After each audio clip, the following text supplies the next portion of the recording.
on se retrouve pour un petit exercice sur comment représenter une molécule, trouver à quelle famille elle appartient, et enfin, la nommer.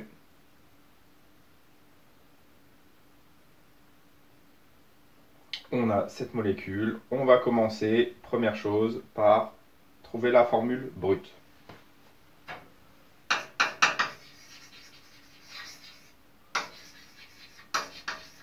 Pour la formule brute, on va compter le nombre de carbone, donc le nombre de boules noires. C'est 1, 2, 3, 4, 5, 6, 7, 8. C'est 8. Ensuite, le nombre de H. 1, 2, 3, 4, 5, 6, 7, 8, 9, 10, 11, 12, 13, 14, 15, 16, 17, 18 boules blanches. Donc c'est 8H18. On a une petite boule rouge, donc un atome d'oxygène, un seul, donc on n'est pas obligé de mettre le 1. Donc pour la formule brute, c'est 8H18O. Maintenant on va passer à la formule développée. Alors la formule développée, elle va nous prendre pas mal de place. Formule développée.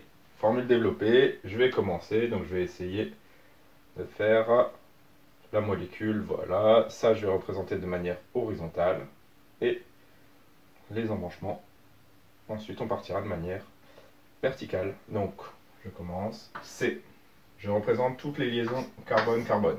Donc, première liaison, deuxième liaison, là on a un embranchement, on verra par la suite. Ensuite, je continue ici, je continue ici, je continue ici, je vérifie 1, 2, 3, 4, 5, 6 sur ce que je veux représenter de manière horizontale. 1, 2, 3, 4, 5, 6 sur ce que je veux représenter de manière horizontale. 1, 2, 3 au troisième, je descends, je représente un carbone. Et ici, au quatrième, donc 1, 2, 3, 4, je monte. 1, 2, 3, 4, je monte, je représente un carbone. Et ensuite, un OH.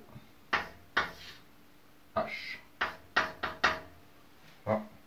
Alors si j'avais eu plus de place, je serais monté pour mettre le H de manière jolie. Là, je peux repartir sur le côté. Je complète maintenant avec tous les hydrogènes manquants. Donc je rappelle qu'un carbone fait forcément 4 liaisons.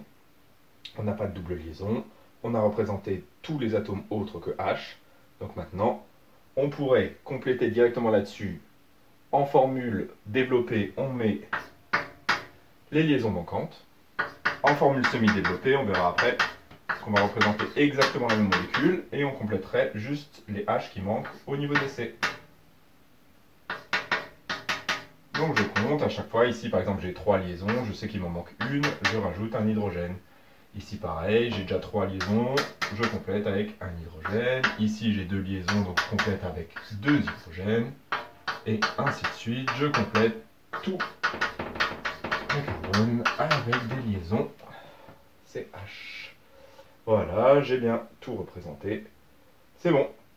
On passe à la formule semi-développée.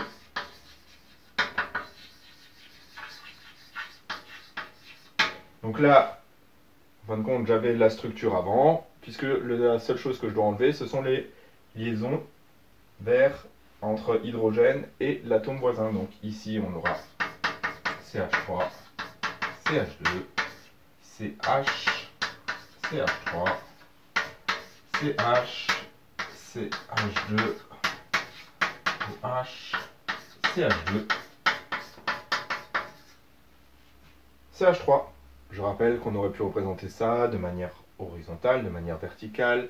On peut faire des ruptures de sens. Voilà, moi j'ai choisi toujours de prendre ce qu'on a comme chaîne la plus longue, de la mettre de manière horizontale et de partir avec les embranchements ensuite. Enfin, on passe à la formule topologique. Je rappelle, on a les liaisons carbone-carbone qui vont être représentées juste par un trait. Par contre, on n'indiquera plus les C au niveau des sommets. Donc ici, je vais commencer là. Je représente chacune des liaisons 1, 2, 3, 4, 5 liaisons pour mes 1, 2, 3, 4, 5, 6 carbones. Donc 1, 3, 4, 5, 6. J'ai bien 1, 2, 3, 4, 5 liaisons.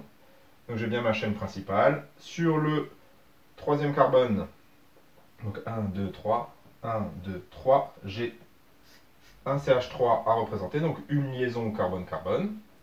Et sur le carbone suivant, j'ai un carbone, donc une liaison carbone-carbone à représenter, et ensuite OH. Donc je choisis de le faire comme ça, on aurait pu partir de l'autre côté.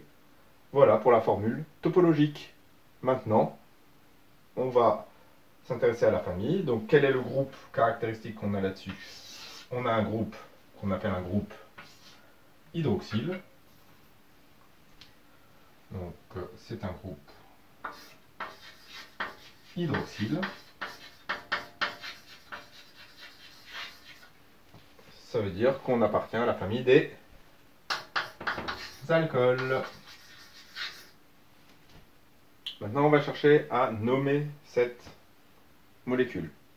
Donc, je rappelle, pour nommer cette molécule, il va falloir trouver la chaîne carbonée principale, donc la chaîne carbonée la plus longue, mais qui contient le carbone auquel est attaché notre groupe caractéristique. Donc ici, on est obligé de prendre le carbone où on a notre OH qui est attaché. Donc c'est-à-dire que la chaîne principale, ça va être celle-là pour faire la chaîne la plus longue. Puisque si je vais là, j'aurai que 1, 2, 3, 4 carbones, alors que si je vais de ce côté-là, 1, 2, 3, 4, 5 carbones.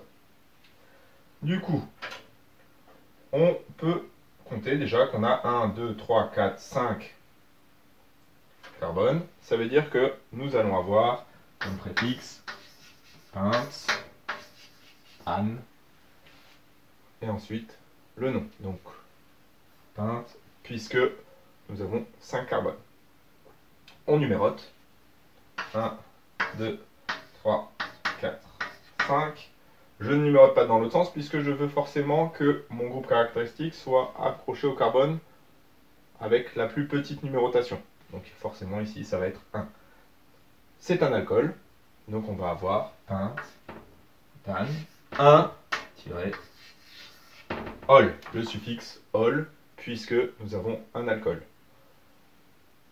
Groupe hydroxyle attaché au carbone 1.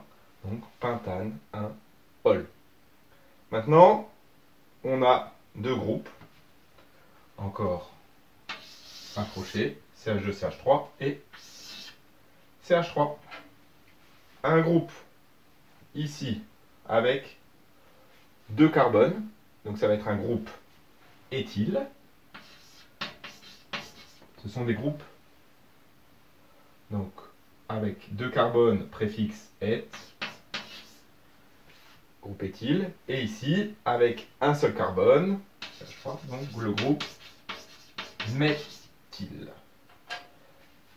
On complète, on le met dans l'ordre alphabétique, donc ça veut dire que je vais avoir un groupe méthyle que je vais écrire ici, méthyle, en quelle position? En position 3, et un groupe du coup éthyle. Alors j'efface là ma molécule.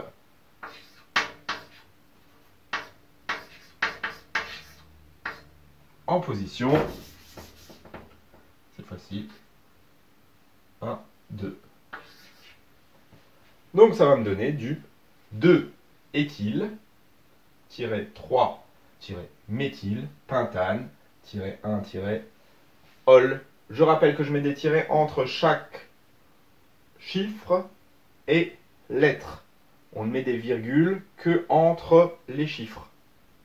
Et quand on a une succession comme ça de lettres, j'ai attaché le il au pentane sans mettre de tiret ni de virgule.